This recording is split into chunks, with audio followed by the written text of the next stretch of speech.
Sitting right here, we'll get them up and take a little bit of piss out of them. So can I please call on Jimmy, Jess and Dale Weightman to come up onto the couch.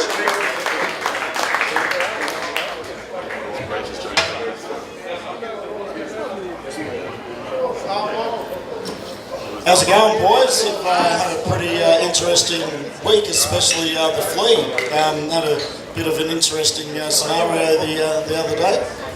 Yeah, and I got a bit ill. I must have, it wasn't something I drank, because I know when I'm cooked when I'm drinking. No, I actually had a bit of food poisoning, so I was on a drip for a day. But what that got me was, looked after next door in the clinic next door, the medical clinic, and because it closes at 8 and they wanted to do it overnight, they had 2 nurses look after me all night. It was amazing. So you got sent back to the hotel with a drip and 2 nurses, is that right? That's correct. That doesn't happen in Australia? It doesn't happen at all. One drip and 2 nurses. That's true. 1 drip and 2 nurses. And how about you, Ghost? How you been enjoying your second trip to Manila? I've made a couple of mistakes. Don't worry, mate. We all have. I don't really want to go into that. We'll just change the subject then, mate. It's all right. Well, while you've got the microphone, most of the people in the room probably, we had Jimmy and the Flea up last year, so we won't bore you too much with all of their details other than to recognise the fact that they are both Premiership players for Richmond in 1980, but in 1982 they also played in the grand final, which unfortunately they didn't win, but everybody does remember, or they should remember, there was an incident during the game which Jimmy Jess was involved in, and the lovely Helen D'Amico sort of made a bit of a guest appearance in front of the biggest crowd possible without any clothes on. You want to tell us a little bit more about that story, Jimmy? Was she tidy? Yeah, well, she wasn't a modern girl, was a fair bit of... And she wasn't a true blonde, though. Apparently someone told me. Actually, she's a bit of a character, because...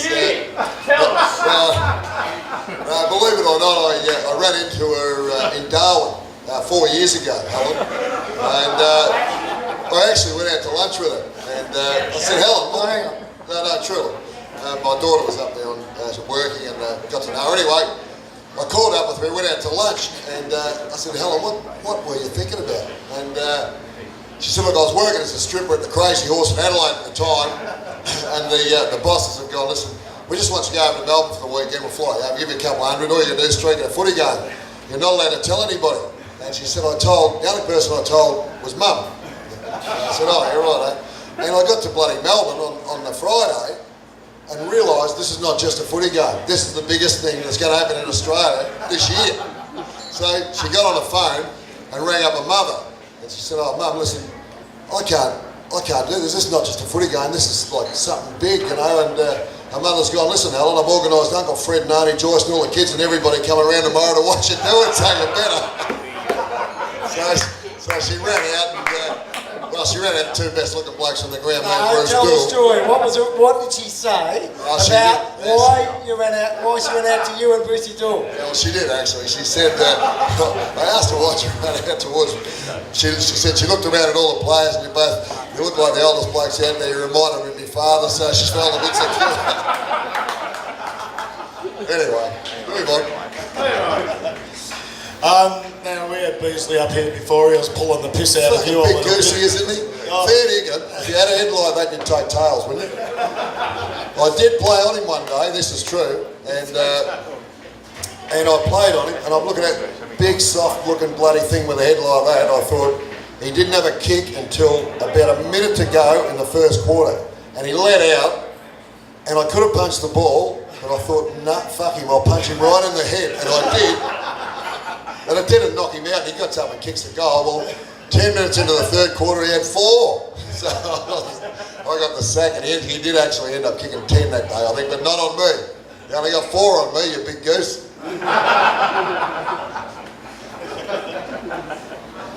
And Flea, you were saying before about when you got crook, this week you knew it wasn't alcohol related. Might have been some of the food or something like that, but There's another time when you got pretty crook, quite a while back. Had something to do with tequila, I think, and an end of season trip. Do you want to sort of tell the Yeah, well, audience it's one of about those things. Look, we were lucky enough. It might have been the year we actually see. We never got much money in those days, but what happened in those years was we had the night series. Now the night series was worth about, if you won it, was worth about 90 grand or 100 grand, and second got about 80. Is that right? About 70 or 80, about that. So at the start of it, we said, look, if the club said, look, if we make the grand final, we want half the money, and they agreed to it. So we've ended up getting along. We made the grand final, got beaten. There was 40 grand sitting in the pocket. We all looked at each other, so where are we going? We did that, you know, like all of us are going to say, well, we went to Mexico, Club Med Mexico. Fucking hell. Well, I think we're only the last footy side actually be allowed into a Club Med. I still remember we were going around and we were having a pretty good time. There was blokes doing some stupid things, but there was they had a record up there at the bar, and it had 15 tequila shots. If you did that, you record. Well, I got to 34, and then thank Christ the team manager said, "Come on, mate." I woke up 3 days later, and I couldn't know where I was, what I was doing. And one of those things that apparently a year later I was diabetic. It wasn't because of the tequila, it was just something that happened. It's a pretty awesome. Has anyone ever beaten that record, like at the Club Med? Has anyone done more than 34 shots? Well, this was done in an hour, so it's a bottle of tequila in an hour. I wouldn't think so. I think they might have been dead. I would hope not. Now, also on tour, everybody. Also on tour, obviously with the competition becoming national, travelling interstate and so on. There was a game that you guys went and played up in Sydney, and you were staying at a Best Western hotel, and had a little bit of a problem trying to find your room. Can you tell the audience about this one? What happened was, we had a really good bloke there that had a bit of money. He was in one of the catering groups, and he said, look, I'll shout a few of you blokes, put you up for the night after a Sunday game and so forth. So we've gone out on the piss and that. I was roomed with Mark Lee, a 6'6" mate. We got out. Now, they didn't have those slide things you have now. You had a big key thing and just a key. So I said, oh, well, just take the key with me. Left the Best Western thing and everything. So it's about 4 in the morning. I said, go on, General, we've had enough of them. I said, yeah, you're right. Okay, so I said, jump in the cab. I said, take us to the Best Western. He said, which one? There's 11 in Sydney. The 7th one, we found it. You imagine Mark Lee, you dirty, rotten, stupid bugger. So he was pissed off. Then we got into the room, and the bath was full of Crown Lager. We couldn't drink it, we were too pissed, so we could have just stayed home and just drank it all there. But that's, those things happen. Is that right, Jimmy? Is that true? Yeah, for once he is telling the truth. And Jimmy, we all know about the influence that Graham Richmond had over the Richmond Football Club. And he certainly exerted his influence at a number of different levels. But you got an interesting story from the tribunal one day. Yeah, I have actually. The footy was a different game then. It was, alluding to Carter and blokes like that. It was just a different game and different expectations, I suppose. Anyway, this Graham Richmond was an absolute nutter, but a great motivator. And we had a game, it was only about 3 or 4 games out from the finals, and we'd been beaten badly by Collingwood, I think it was. And GR came up to me, we were in Sydney, and I was just sitting down like this before the game, relaxing, and he came up and he goes, Jesus, Cocko, did you read the headlines last week? And his eyes are rolling, and I'm thinking, what's he talking about? He said, well, I'll tell you what it fucking said. It said timid tigers, and I don't mind being associated with blokes who can't play, but being labelled timid at Tigerland makes me sick in the gut. Someone's got to do something today, and it's you. I want you to run into the first centre bounce, belt the first bloke that sticks his head up and start the biggest blue they've ever seen in Sydney. So I ran out of centre bounce and someone stuck his head up and then I got the shit punched out of me, which I deserved, and it was all beautiful. And anyway, we win the game. But during the game, Jeff Rains had just given a Swans bloke a blatant coat hanger out of the open. He got reported, I got reported. So we got a front up to the tribunal. I drove into the car park and he patted me on the arse after the game and said, well done, Sonny, and we'll look after all that shit. And I drove into the car park at the tribunal, which is underground, and here he is. He's standing on a big pillar, like just leaning on it. I get out, Graham. He said, oh, yeah, how you going, guys? I said, oh, yeah. He said, Jesus, bad luck about this report, son. And I said, well, I don't know, mate, mine's not on video. And I said, Rangers is a blatant coat hanger. I said, he's in trouble, but I reckon I'll get off. He said, no, son. He said, we only need, he said, only one of us is going to get off tonight, and we need Jeffrey more than we need you.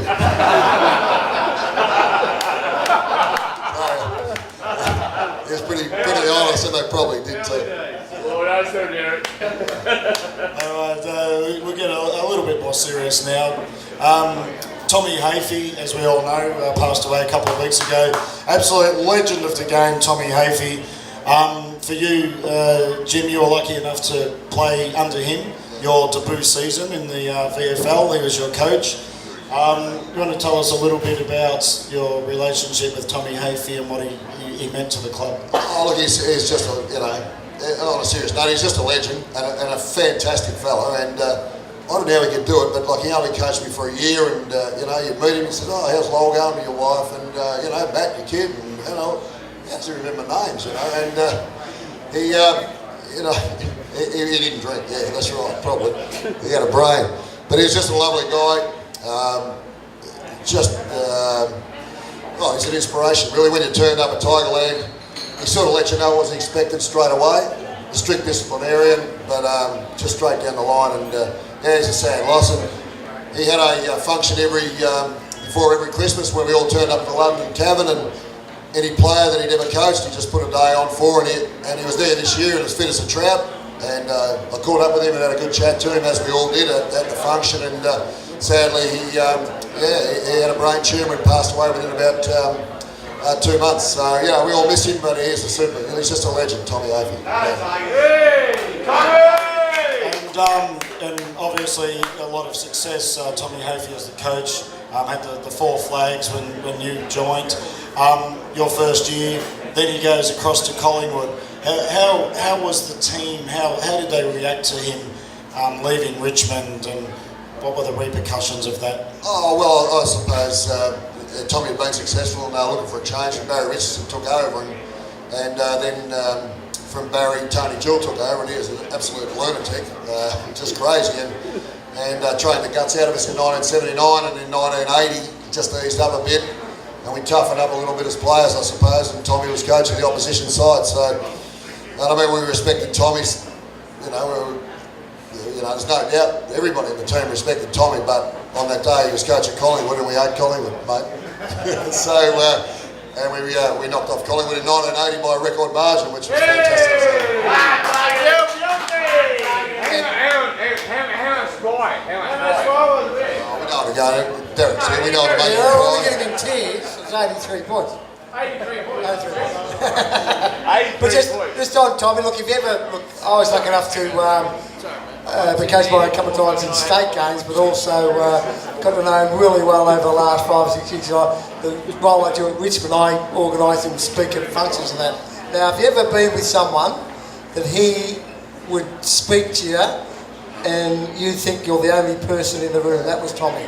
He really thought, looked at you, really, you thought you were the most important person in his life. He was a caring guy.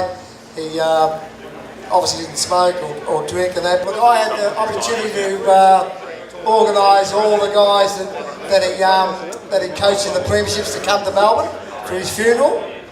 And out of the 44 that are still alive, 39 got there, and the other 5 were too crook or were overseas.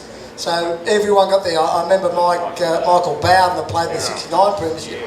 His wife was critically ill, he said to have a major operation on the Wednesday before his grand final. He said, look, I'm doubtful to get there, but in the end, he flew from Darwin at 2 o'clock in the morning, went to the funeral and flew back at 2 o'clock the next morning.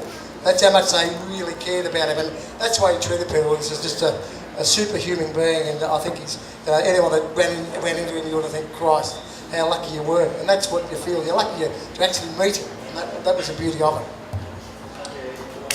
Absolutely. A round of applause for Tommy Havey. A very sad loss for football, but a fantastic man. Jimmy, we were having a bit of a chat the other night when we were sort of having a couple of quiet drinks and talking about the state of the game at the moment compared to your day and when you played. What are some of the things that you would do to change the game at the moment, or what do you think needs to be done to get the game back to how it was during the time when you played? Well, I think that no doubt the game's changed, but I think there's different rules and different interpretations. I suppose they had to clean it up a bit, but I think it's pretty easy. Like just limit interchange, let it just come on and off and on and off. So you've got some wonderful athletes out there. But if you limit the interchange to say 20, it used to be 19th and 20th man, and once you went off, you never came back on. But now they just come on, off, and they can keep running all day, which allows them to move up and down the ground and keep flooding. And you know, it's just shocking. And the best game of footy I've seen in 10 years was last night when Sydney. Seriously, because it was football again. They've got 3 tall blokes down the forward line. They've gone out. They've gone absolutely different to everybody else. Gone and got some real big blokes, got some tough nuts in the midfield, kicked it down there long, and they destroyed Geelong last night. And I thought it was fantastic. But just the interchange, I reckon, and fix it in 5 minutes. But it's still it's a great game, but everyone knows that it's just been flooded. So yeah, but it was great to see the Swans do what they did last night. I thought for football. And you coached Avoca to a few, how many, 3 premierships, wasn't it? Yeah, we had 4 actually. 4. Don't want to leave you short. What was the sort of strategy that you used as a coach, coaching a busted-ass country Victorian team that did end up winning 4 premierships? How did you turn it around? Well, it's pretty easy. You just go and get a big Maori that's about 6'5" and get him charged into the centre, pounce, everyone shits themselves. That sounds like GR. That was his approach. Yeah, just get it, kick the fucking thing down to the big blokes and have a couple of meatheads running around. It was pretty simple, really.